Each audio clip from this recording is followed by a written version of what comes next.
مقدمة وهي ما يتوقف عليه الشروع في العلم، والمراد بالتوقف هو المصحح لدخول الفاء، والمذكورات فيها كذلك، فإن الموضوع والحد والغاية المذكورة فيها مما يتوصل به إلى الشروع في العلم، ويدفع بها استحالة طلب المجهول المطلق وطلب العبث وعدم الامتياز بين المسائل. وبالجملة أن الموقوف عليه التام للشروع بمعنى ما لا يمكن الشروع بدونه، إنما هو التصديق بفائدة ما والتصور بوجه ما، وهما قد يتحققان في ضمن الفائدة المعتدة بها المذكورة ها هنا في المقدمة، بحيث تفيد الامتياز التام وهي الرسم التام وبيان الموضوع وبيان الغاية المذكورة فيها، وكل ما هو فرد للموقوف عليه التام بالمعنى المذكور فهو الموقوف عليه بمعنى المصحح لدخول الفاء، كما ترى في تعدد العلل المستقلة للمعلول الشخصي مثلا كالدعائم للسقف، فإن الموقوف عليه التام طبيعتها وخصوصيات تحققها مصححات لدخول الفاء، يمكن حصول السقف بدون كل واحد منها على الانفراد، وهذا توجيه لكون الأمور المذكورة مقدمة للعلم ٹھیک ہے، مقدمة للعلم، وأما كونها مقدمة للكتاب بمعنى ما يذكر قبل المقاصد لارتباطها به ونفعه فيها فظاهر، وتحتمل ما يحتمل الكتاب من المعاني الثلاثة والألفاظ الدالة على المعاني والمعاني المعبرة من المعاني الثلاثة على الألفاظ الدالة على المعاني والمعاني المعبرة بألفاظ ومجموعها واحتمال النقوش ساقط من البين لعدم قصد التدوين به، والذكر والنفع يتحقق بالذات أو بالأرز في المعاني والألفاظ والمجموع كما لا يخفى على من له أدنى تأمل، والمراد ها هنا المعنى الأعم فيصح التعريف على كل واحد من الشهود.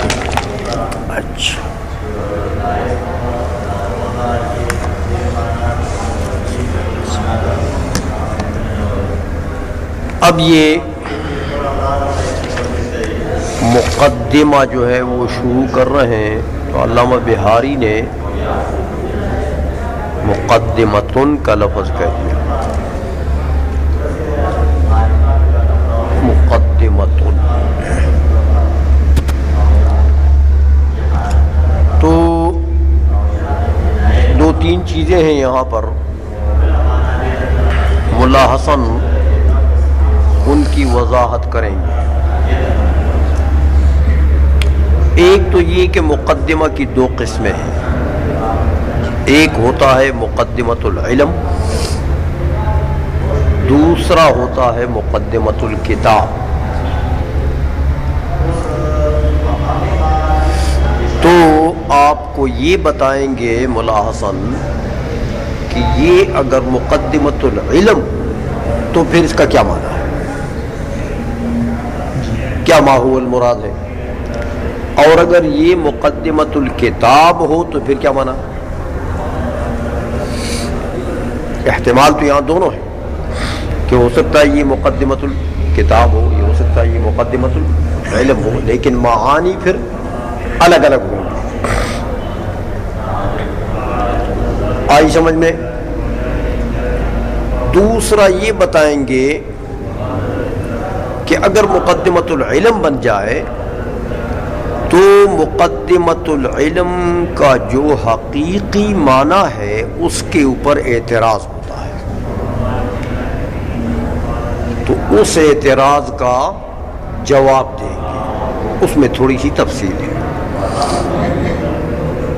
سمجھ میں آ گئی؟ یہ دو چیزیں جو ہیں یہ ملا حسن اپنی شرح میں اس کو گویا کہ بیان فرمائیں گے۔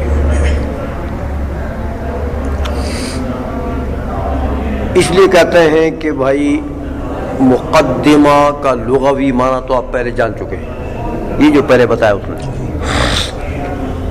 یاد ہے، ہم مقدمات صحابہ کے متعلق جو بتایا نا کہ وہ مقدمات دین ہے، تو مقدمہ بمعنی لغوی، تو وہاں آ گیا، اس لیے یہاں دوبارہ ذکر نہیں کرتے۔ تو کہتے ہیں بھائی یہاں پہلے ہم مقدمۃ سے مراد یہ لیتے ہیں کہ یہ مقدمۃ العلم، مقدمۃ العلم ہے۔ تو جب مقدمۃ العلم بنائیں گے اس کو تو پھر اس کی تعریف کیا ہوگی؟ کہتے تعریف پھر یہ ہوگی کہ وہی ما يتوقف علیہ الشروع فی العلم۔ مقدمہ، پھر مقدمے کا اطلاق ان چیزوں پر ہوگا جن چیزوں کے اوپر شروع فی العلم موقوف ہو،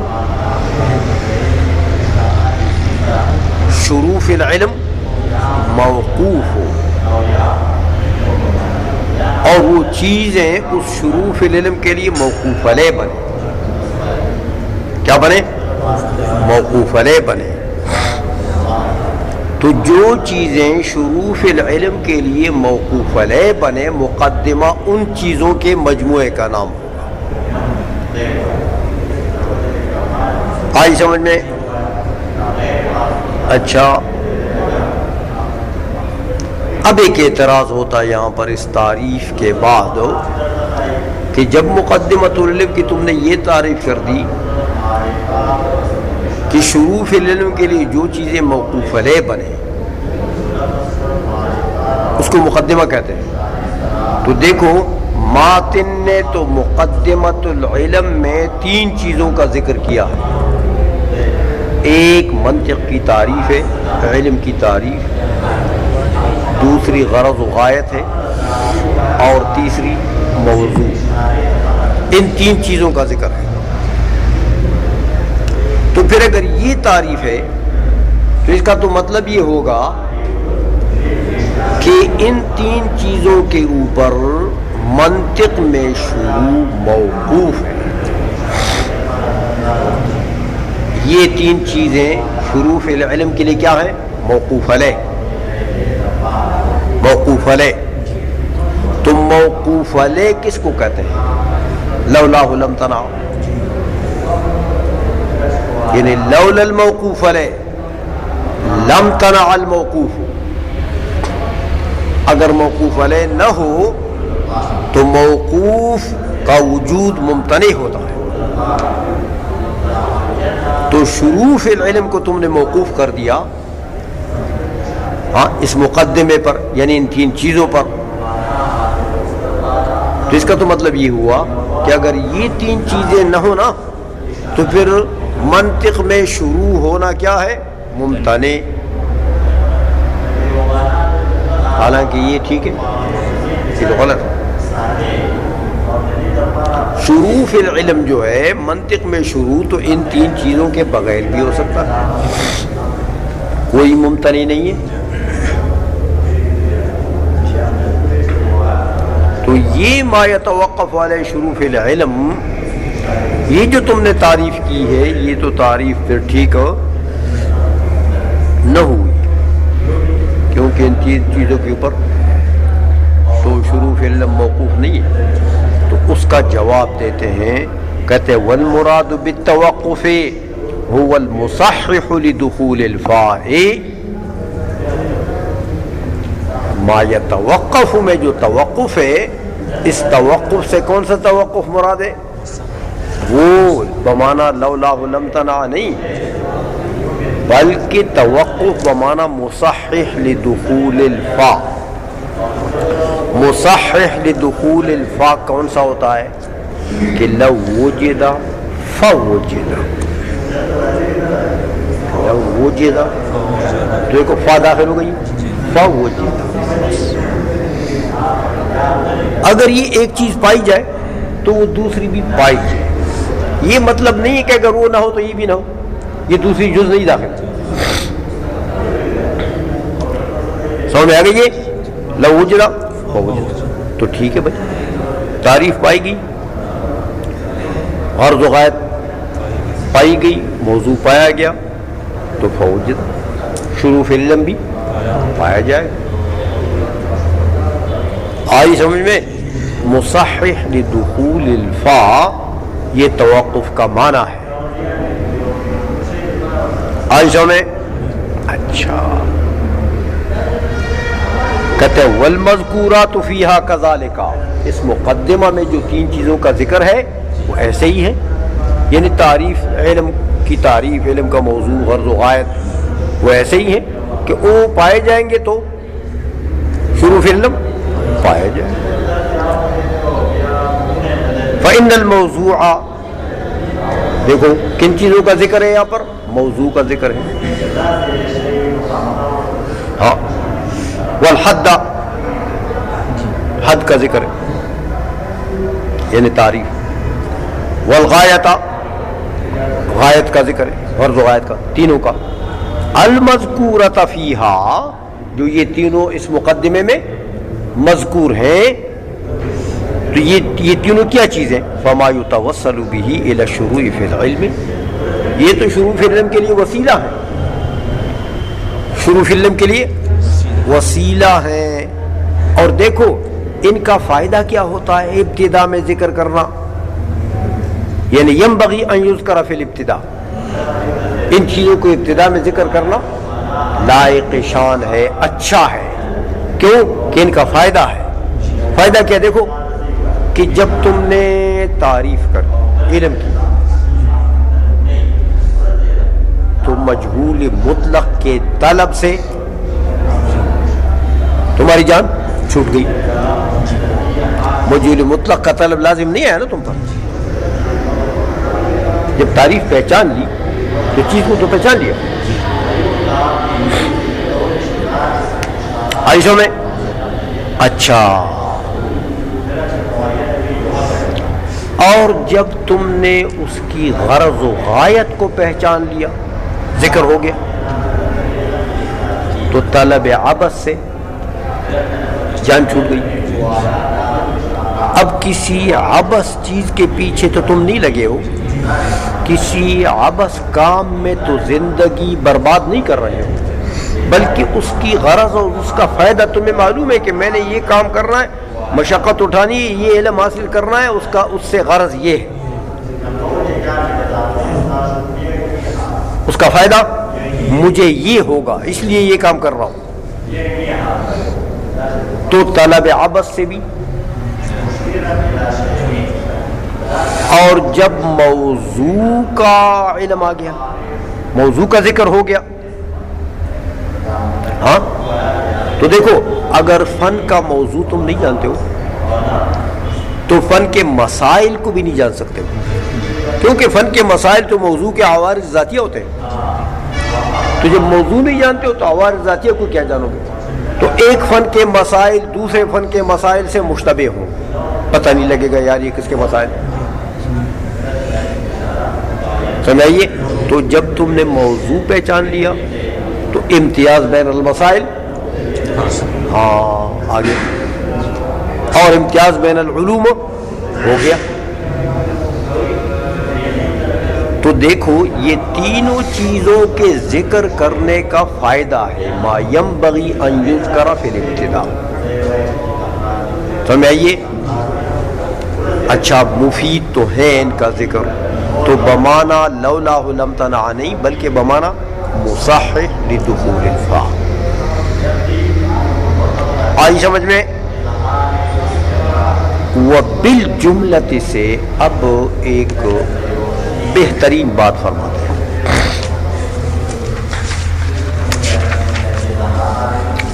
کہتے دیکھو یار یہ جو دو معنی ہیں مقدمے کے، ایک لولا لم تنع، ایک مصحح لدخول الفا.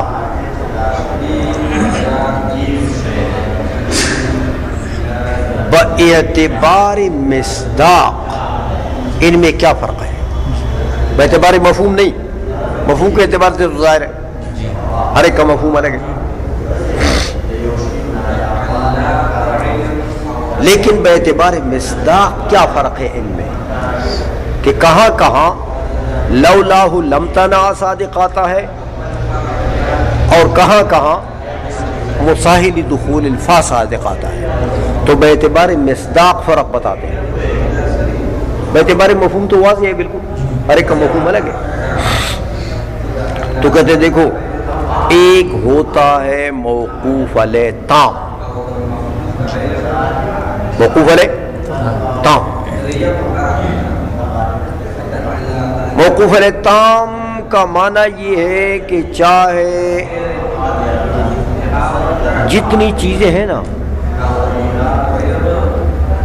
یعنی موقوف علیہ تام کے ایسا ہوتا ہے کہ کبھی موقوف علیہ تام مرکب ہوتا ہے اجزاء سے، مرکب ہوتا ہے اجزاء سے.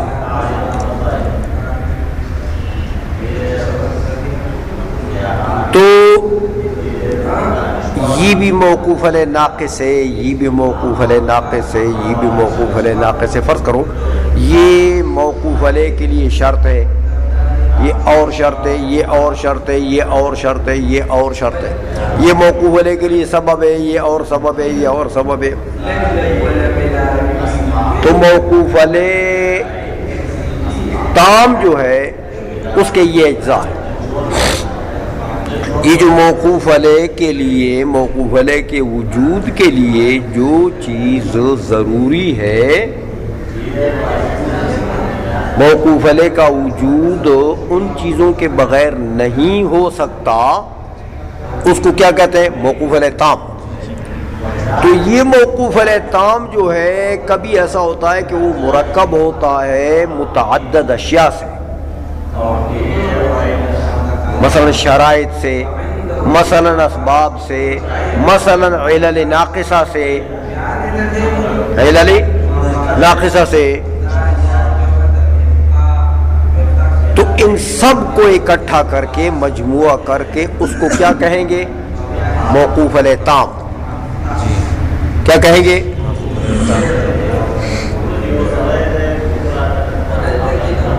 تو یہ بات سمجھو کہ یہ جو موقوف علیہ تام ہے اس کا ہر جز کیا ہے؟ مساحل دخول الفا، مصداق کے اعتبار سے فرق بتا دیں. سمجھئے کہ لولا لم تنع کے معنی میں تو مقدمہ صادق آتا کس پر؟ موقوف علیہ تام پر، کیونکہ اس کے بغیر وہ شروع فعل ممتنع نہیں ہو سکتا. سمجھئے. لیکن ایک ہے موقوف علیہ ناقص، مقدمہ بمعنی مسائل دخول الفا. تو مسائل دخول الفا کیا ہوگا؟ موقوف علیہ تام کی ہر جز. ایسو میں یا کبھی ایسا ہوتا، یہ تو اس صورت میں جب موقوف علیہ تام مرکب، اور کبھی ایسا ہوتا ہے کہ موقوف علیہ تام جو ہے وہ ماہیت شے ہوگی. کیا ہوگی؟ چیز کی ماہیت، چیز کی طبیعت، چیز کی کلی، وہ کیا ہوگی؟ موقوف علیہ تام. اس ماہیت کے جو افراد ہیں، افراد وہ علی سبیل البدلیت، وہ کیا ہوگا؟ بمعنی مسائل دخول الفا، بمعنی مسائل دخول الفا. یہ صورتیں ہوتی ہیں موقوف علیہ تام، یعنی موقوف علیہ بمعنی لولا لم تنع، اور موقوف علیہ بمعنی مساحل دخول الفا میں مصداق کے اعتبار سے یہ فرق ہوتا ہے. اس لیے اس کی تفصیل بتاتے ہیں کہ وہ بالجملہ ان الموقوف علیہ التام للشروع بمعنی ما لا يمكن الشروع بدونه. موقوف علیہ تام جو شروع کے لیے کون ہوگا؟ ما لا يمكن الشروع بدونه، اس کو کہیں گے جس کے بغیر شروع ناممکن ہے. انما هو التصدیق بفائدۃ ما والتصور بوجہ ما. دیکھو یہاں پر علم میں موقوف علیہ تام کیا چیز ہے کہ علم کا آپ کو تصور بوجہ ما حاصل، موقوف علیہ تام علم کا تصور بوجہ ما، تو جب علم کا تصور بوجہ ما آپ کو حاصل ہے تو اب طلب تو مجہول مطلق کا لازم نہیں آئے گا، کیونکہ بوجہ ما تو چیز آپ کو معلوم ہے، بوجہ من الرجوع کسی وجہ سے آپ کو معلوم ہے، تو اب وہ چیز مجہول مطلق نہیں، تو مجہول مطلق کے طلب سے آپ کی جان چھوٹ گئی۔ آئیشہ میں اچھا، اور تصدیق بفائدت ما، کہ بھائی اس علم کو میں طلب کروں گا نا، کوشش کروں گا، حاصل کروں گا نا، تو اس کا کوئی نہ کوئی ایک فائدہ تو مجھے معلوم ہے، سارے فوائد آپ کو نہیں معلوم، لیکن تصدیق بفائدت ما آپ کو ہے۔ تو دیکھو جب تصور بوجہ ما آپ کو علم کا ہے تو طلب مجہول مطلق سے جان چھوٹ گئی ہے، جب تصدیق بفائدت ما آپ کو ہے تو آپ طلب عبث سے بچ گئے، سمجھئے؟ تو یہاں پر دیکھو موقوف علیہ بمعنی لولاہ لم تنع کیا چیز ہے؟ یہ دو چیزیں، موقوف علیہ بمعنی لولاہ لم تنع کیا چیزیں ہیں؟ یہ تو تصدیق بفائدت ما اور تصور بوجہ ما، بس یہ اگر تمہیں نہیں ہے تو لم تنع شروع فی العلم جو ہے یہ ممتنع، کیونکہ یہ تو طلب مجہول مطلق لازم آ جائے، اور یہ تو طلب عبث لازم آ جائے، ایک بے فائدہ کام کر رہا تو یہ لازم تو باطل ہے، تو فالمطلوب مثل، لیکن اس لازم باطل سے آپ کی جان کب چھوٹ سکتی ہے کہ جب آپ کو تصدیق میں فائدت ما اور تصور علم کا بوجہ ما آپ کو حاصل، بس اب یہ جو کلی ہے، یہ جو ماہیت ہے، یہ تصدیق بفائدت ما تصور بوجہ ما یہ عام ہے نا بھائی، اس کے نیچے تو بہت سے افراد ہیں، تصدیق بفائدت ما تو جتنے فائدے ہیں اس علم کے ان میں سے ہر ایک پر آپ کو تصدیق حاصل ہو جائے جمی فوائد پر، تو یہ تصدیق بفائدت ما حاصل ہوا کہ نہیں ہوا؟ اور اگر ان میں سے بعض پر آپ کو تصدیق حاصل ہو جائے تو تصدیق بفائدت ما ہوا کہ نہیں ہوا؟ تو فرض کرو 10 فائدے ہیں، تو اس کا آپ کو تصدیق حاصل ہو جائے، اس فائدے کا، تو تصدیق بفائدت ما ہے کہ نہیں ہے؟ اس کا ہو گیا تصدیق بفائدت ما ہے کہ نہیں ہے؟ اس کا ہو گیا تصدیق بفائدت ما ہے کہ نہیں؟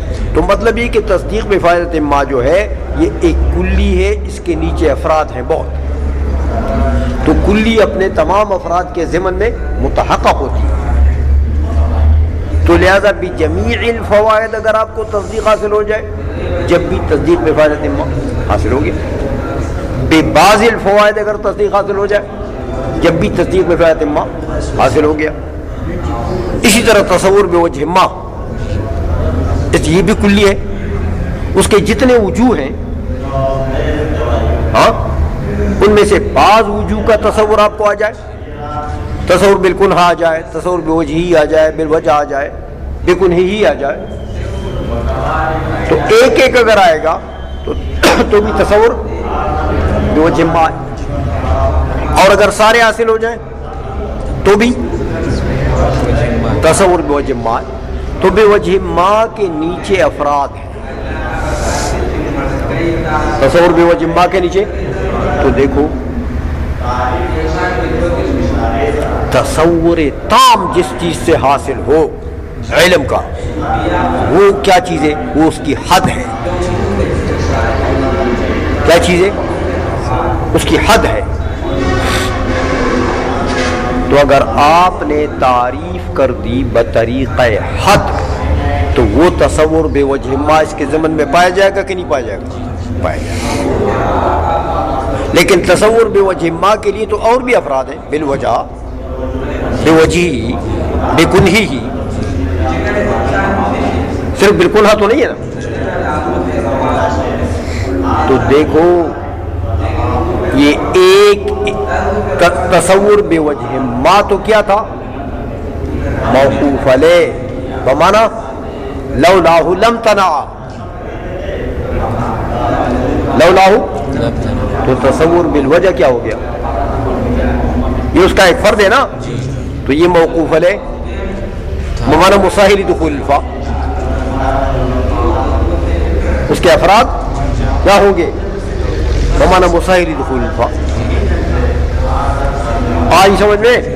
لہذا ماتن نے مقدمے کے اندر حد ذکر کیا. فرض کرو حد ذکر کیا، وہ حد کیا ہو گیا؟ مساہل دخول الفا. آئیشوں میں اس طرح تصدیق میں فائدہ ما، کوئی ایک فائدہ اس نے ذکر کر دیا تو کیا ہوگا؟ تصدیق میں فائدہ ما کا وہ فرد ہے. سمجھائیے. تو اگر فائدہ تامہ کا ذکر کر دیا اس نے تو کیا ہوگا؟ مساہل دخول الفا، کیونکہ یہ بھی تصدیق میں فائدہ ما کا فرد ہے. تو تصدیق بفائدۃ ما، تصور بوجہ ما، یہ دونوں کیا ہیں؟ موقوف علیہ بمانا لولاہ لم تنع. لیکن ان میں سے ہر ایک کا جو فرد ہوگا وہ کیا ہے؟ بمانا مساہل دخول الفا. بات سمجھ میں آ گئی ہے؟ لہذا ماتن نے جن چیزوں کو ذکر کیا ہے، تعریف ذکر کی ہے، ہاں، فائدہ ذکر کیا ہے، موضوع کا ذکر کیا ہے، یہ تینوں میں سے ہر ایک کیا ہے؟ مساہل دخول الفا، کیونکہ یہ فرد ہے اس کلی کا. سمجھ میں آ گئی ہے؟ تو یہ کہنا کہ توقف سے یہاں مراد کون سا معنی ہے؟ مساہل دخول الفا، یہ ٹھیک ہے، کیونکہ جو موقوف علیہ تام ہے ان میں سے ہر ایک جو ہے وہ فرد ہے اس کا. آئی سمجھ میں؟ اچھا، اس لیے بتاتے ہیں کہ بھائی ان الموقوف علیہ تام للشروع بمعنى ما لا يمكن الشروع بدونه انما هو التصديق بفائدة ما والتصور بوجه ما. یہ دونوں موقوف علیہ تام ہیں. وهما قد يتحققان في ضمن الفائدة المعتدة بها. ہاں، یہ دونوں کبھی متحقق ہوتے ہیں کس میں؟ تصدیق بفائدۃ ما، یہ ضمن میں متحقق ہو جاتا ہے کس کا؟ یہ فائدہ معتد بہا کے ضمن میں، کہ فائدہ معتد بہا کا ذکر کرو، بڑے فائدے کا ذکر کرو، تو تصدیق بفائدۃ ما ہو جائے گا. اچھا، المذکورۃ ہا ہونا فی المقدمۃ، جو یہاں مقدمہ میں ماتن نے ذکر کیا، بحیث تفید الامتیاز التامہ، یہ فائدہ تامہ تھا نا. ہاں، کہ بھئی دیکھو یہ اگر جانو گے نا تو دو علوم کے درمیان میں اور مسائل فن کے درمیان میں امتیاز تام حاصل ہو جائے گا. یہ تصدیق میں فائدہ ما. تو وہ کیا چیز ہے؟ وہی الرسم، تصور بوجہ ما. ہمیں آئیے. اچھا، وہ الرسم، اور کیا ہے؟ وہی الرسم تام وبیان الموضوع وبیان الغایت المذکورۃ فیہا. اس طرح یہ تینوں، یعنی رسم تام کا بھی ذکر ہو گیا اور غرض کا بھی ذکر ہو گیا اور موضوع کا بھی ذکر ہو گیا. تو یہ کیا چیز ہے؟ یہ گویا کہ فرد ہے کس کا؟ تصدیق بفائدۃ ما اور تصور بوجہ ما کا. تو یہ جو مذکور ہیں یہاں پر، ہاں، وَكُلُّ مَا هُوَ فَرْدٌ لِلْمَوْقُوفِ عَلَيْهِ التَّامِّ، جو بھی فرد ہوگا موقوف علیہ تام بالمعنى المذكور موقوف علیہ تام بمعنى لولا لم ترى فهو الموقوف علیہ بمعنى المصحح لدخول الفاء.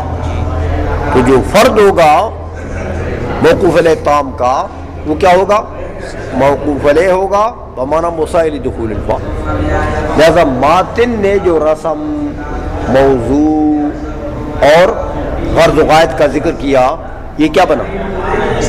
مصحح لدخول الفاء، کیونکہ یہ موقوف علیہ تام کے لیے افراد ہے. عائشہ میں کما ترا فی تعدد العلل المستقلۃ للمجعول الشخصی، جیسے دیکھو سمجھانے کے لیے مثال دیتے ہیں، جیسے خارج میں ایک خارجی چیز کی مثال دیتے ہیں.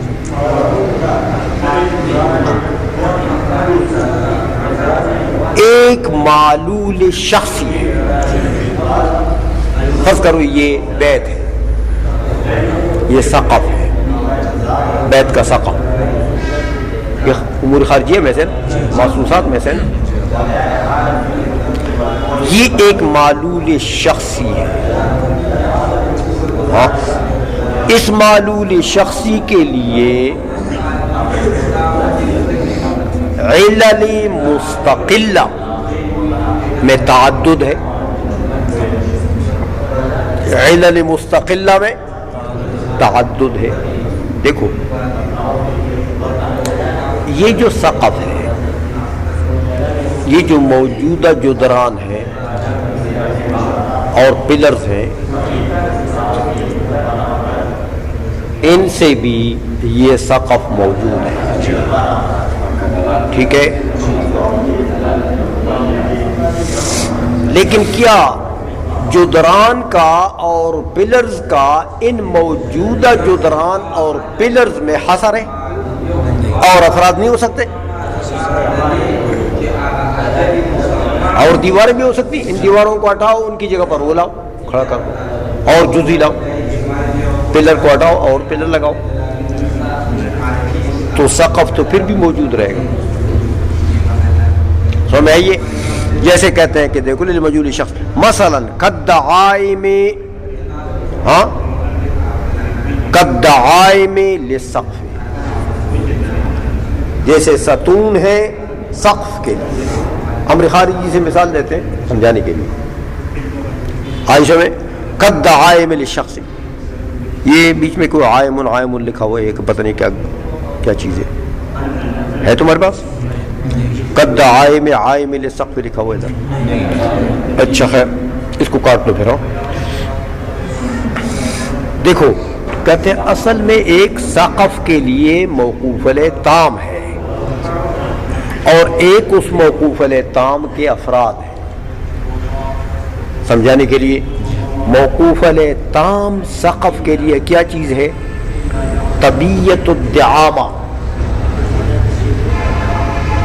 دعائم کی طبیعت اور ماہیت، بس وہ موقوف علیہ تام ہے.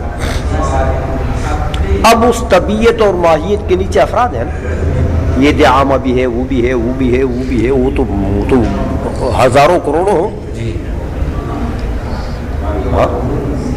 تو یہاں تو سقف کے لیے علت تامہ کیا چیز ہے؟ ومن لولا لم تنع، وہ طبیعت دعامہ، ماہیت دعامہ. بس ماہیت دعامہ کسی ایک فرد کے ضمن میں ہوگا نا، تو اس کے افراد تو کروڑوں ہیں. علی سبیل البدلیت، یہ بھی ہو سکتا ہے، وہ اور بھی ہو سکتا ہے، اور بھی ہو سکتا ہے، اور بھی. تو طبیعت کیا ہوئی؟ موقوف علیہ تام بمعنی لولا لم تنع، اور اس کا ہر فرد کیا بمعنی مصحح لدخول الفاء. سمجھ میں آ گئی کہ نہیں آئی؟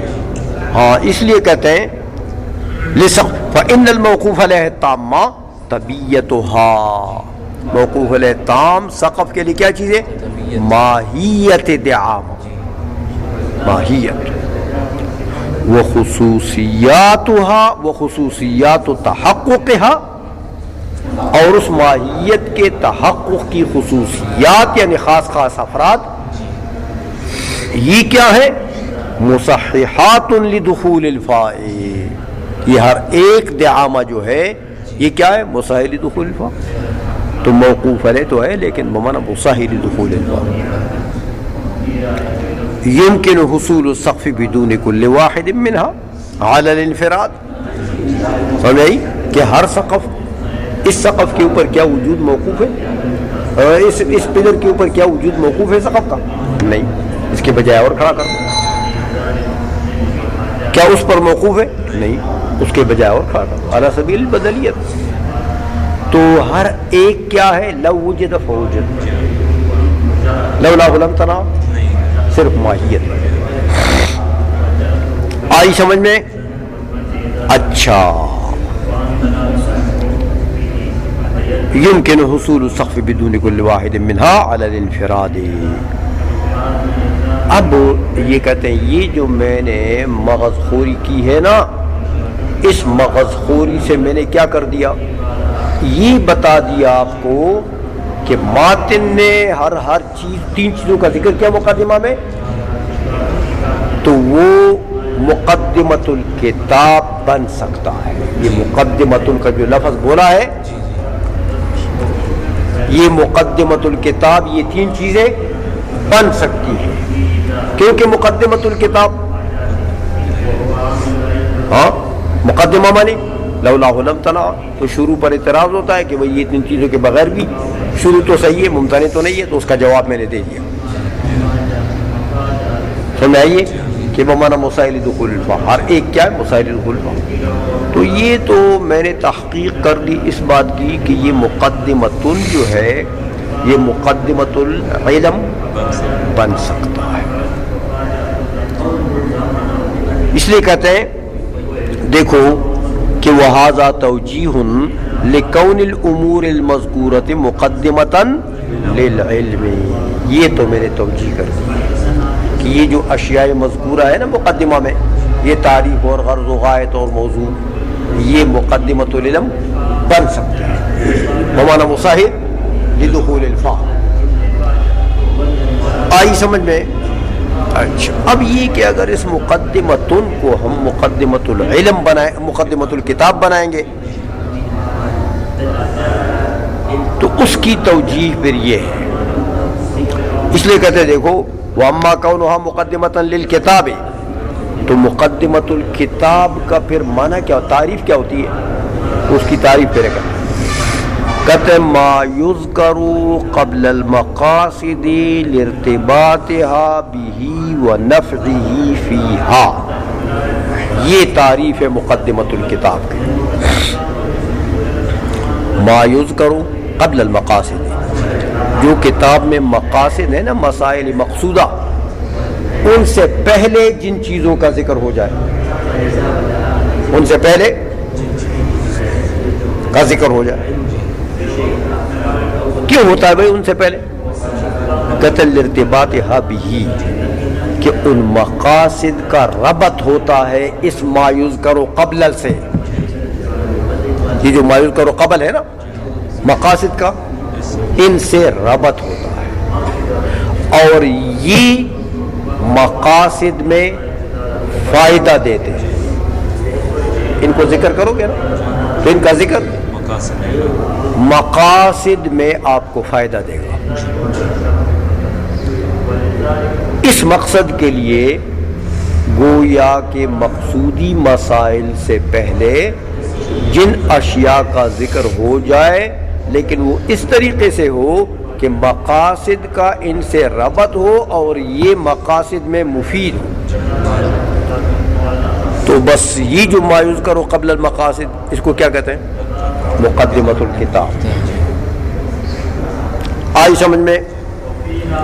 تو کہتے ہیں اگر یہ معنی لیا جائے تو کہتے ہیں فظاہر، پھر تو مقدمۃ الکتاب بننا اس کا ظاہر ہے. سمجھ میں آ گئی ہے؟ اس لیے کہ دیکھو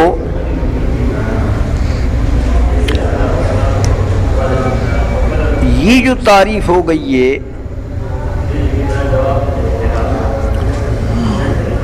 مقدمے کے اندر تین چیزوں کا ذکر ہے، تعریف، موضوع، غرض و غایت. یہ جو تین چیزیں ہیں یہ مایوز کرو قبل المقاصد.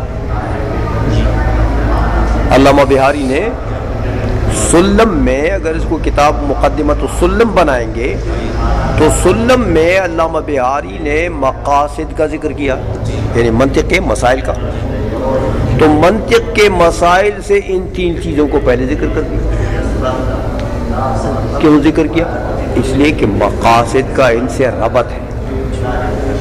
اور یہ پڑھو گے نا، یہ تین پہلے پڑھو گے تو یہ مقاصد میں آپ کو فائدہ دے گا. سمجھ میں آئیے؟ تو اس معنی سے تو یہ مقدمۃ الکتاب بن گیا.